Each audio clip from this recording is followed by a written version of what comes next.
Les balbutiements du théâtre sont venus d'une mauvaise raison. C'était mon premier amour, mon professeur de 6e année qui faisait du théâtre en parascolaire.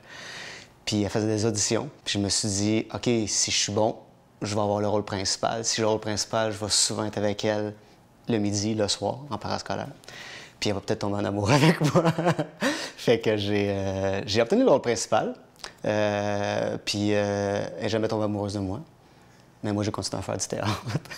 Je te dirais que mon travail de mise en scène se distingue beaucoup par la volonté d'aller chercher une intimité qu'on ne pense pas voir dans des événements historiques, dans des œuvres, puis d'essayer de rapprocher ça des gens, en tout cas dans la mesure où moi, ça me touche.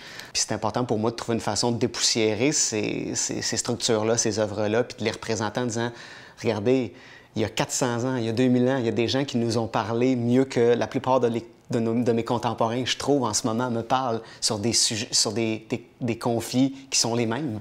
Ce qui me parle le plus dans mon travail de metteur en scène, c'est que des œuvres me bouleversent complètement et d'essayer de transmettre ce bouleversement-là à mon tour aux spectateurs. Donc, d'essayer de les mettre dans l'état dans lequel j'étais quand moi, j'ai découvert les œuvres littéraires. C'est le principe de base, mais ça va toujours être un bouleversement, donc ça va toujours être une forme d'amour ou d'espoir. C'est important pour moi que même s'il y a beaucoup de noirceur dans l'ensemble de la proposition, l'unité générale doit comporter quelque chose de lumineux, quelque chose de beau. J'appelle ça beau, mais on pourrait dire lumineux ou plein d'espoir.